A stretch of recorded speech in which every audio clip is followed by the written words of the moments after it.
இன்றைக்கி நம்ம என்ன பார்க்க போகிறோம் அப்படின்னா பேய் குடும்பம் அப்படின்னு சொல்லி பார்க்க போகிறோம். கோஸ்ட் ஃபேமிலி அப்படின்னு.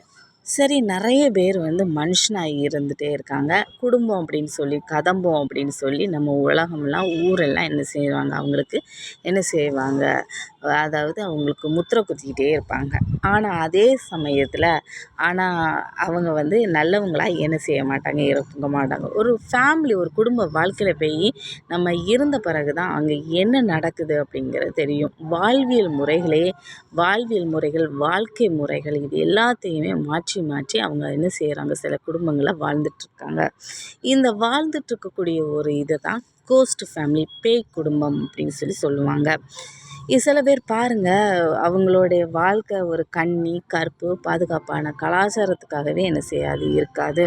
அவங்க என்ன செய்வாங்க, யாரோ ஒருத்தங்க வந்திருக்காங்க நம்ம வீட்டுக்கு, ஒரு மனைவியாக இருந்தாலும் சரி, அவங்கள வந்து என்ன செய்வாங்க, தரக்குறைவாக என்ன செய்வாங்க, பயன்படுத்துவாங்க. சில பேரை பாருங்கள், நல்ல வேலைக்காரியாக என்ன செஞ்சுப்பாங்க, பயன்படுத்திக்கிடுவாங்க. சில பேரை பாருங்கள், அதாவது வீடுகள்லேயே பாருங்கள், அதாவது அண்ணன் தங்கை, அப்பா மகள், இந்த மாதிரி நிறைய 2 பேருமே அதில் என்ன செஞ்சுருப்பாங்க, உடன்பாடோடு இருப்பாங்க. உடன்பாடோடு இருந்து தகாத செயல்களை செஞ்சுக்கிட்டு வீட்டுக்குள்ளே உட்காந்துருப்பாங்க. இந்த ஊர் மக்கள் என்ன செஞ்சுருவாங்க, அவங்களுக்கு முத்திரை குத்திக்கிட்டே இருப்பாங்க. நான் ஒரு குட் ஆஃப் ஃபேமிலி, குடும்பம்ங்கிறது கதம்பம், அந்த மாதிரி நிறைய பேர் என்ன செஞ்சுருப்பாங்க சொல்லி அவங்கள முத்திரை குத்தியே என்ன செஞ்சுருப்பாங்க, இந்த உலகத்தில் வச்சுக்கிட்டே இருப்பாங்க. இந்த மாதிரி நிறைய செயல்கள் இந்த மாதிரி நடந்துக்கிட்டே இருக்கும்.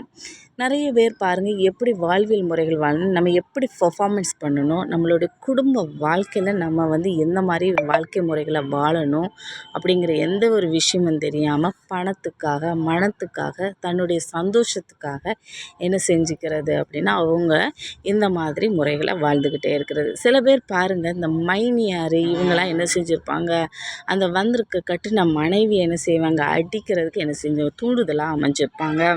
நல்லா உள்ளே வச்சு குமுறுன்னு நல்லா அடின்னு அடிச்சிருப்பாங்க. வெளியெல்லாம் இவங்க வந்து சிரிச்சுக்கிட்டு இருப்பாங்க. இந்த மாதிரி நிறைய ஃபேமிலிகள் என்ன இருக்குது.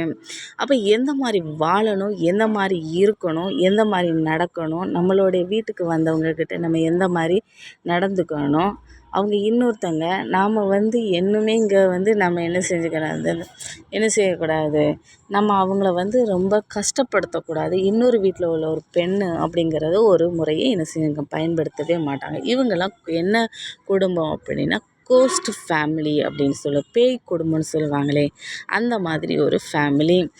நம்ம எப்படி வாழணும், அவங்கள வாழ விடணும். ஒரு கேரக்டர், ஒரு பெர்ஃபார்மன்ஸு கிடைக்க ஒவ்வொருத்தங்களும் எவ்வளவு ஏங்குறாங்க பாருங்கள். இந்த கொலச முத்தாரம்மன் கோயிலில் பாருங்கள், எவ்வளவு மக்கள், எவ்வளோ பேர் வேடம் போடுறாங்க. எனக்கு இந்த ஒரு வேடத்தை எனக்கு கொடுங்க, நான் வந்து முத்தாரம்மனா வேடம் போடுறேன், நான் காளியம்மனா வேடம் போடுறேன், எனக்கு இந்த பெர்ஃபார்மன்ஸை கொடுங்க, எங்களுக்கு குழந்த பாக்கியத்தை கொடுங்க, எங்களுக்கு நாங்கள் குழந்தையோடி குட்டியோடி நாங்கள் நல்லா வாழணும், எங்களுக்கு இந்த வரத்தை நீங்கள் கொடுங்க அப்படின்னு சொல்லிக்கிட்டு என்ன செய்யுங்க, பெர்ஃபார்மன்ஸ்க்காக என்ன செய்கிறாங்க, ஒவ்வொரு பக்தர்களும் என்ன செய்கிறாங்க, போய் கடவுள்கிட்ட போய் வேண்டுறாங்க.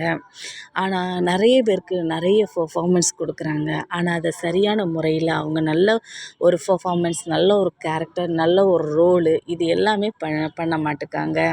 இந்த உலகம் ஒரு நாடக மேடை. அந்த நாடக மேடையில் ஒவ்வொருத்தரும் நாமெல்லாம் நடிகர்கள்.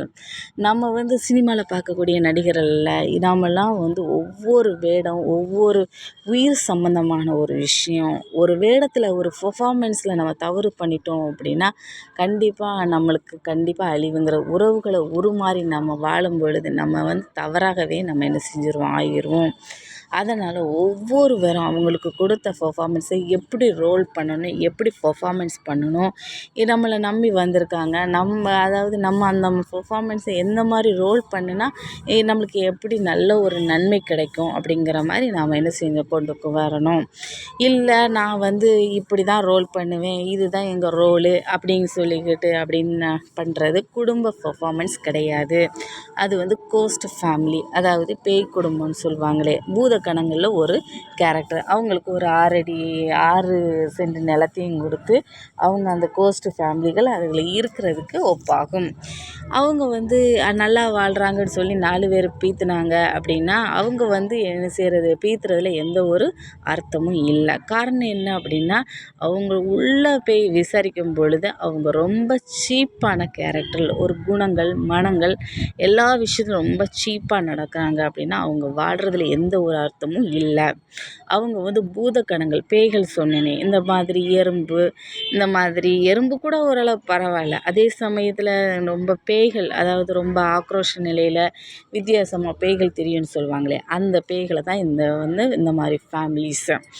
அதனால் இவங்களுக்கு மதிப்போ மரியாதையோ கொடுக்கணும்னு அவசியம் இல்லை. ஓம்ங்கிற படிப்பில் இந்த மாதிரி தவறு செய்கிறாங்க அப்படின்னா இது ஒரு பெரிய பாவ காரியமாக கருதப்படும்.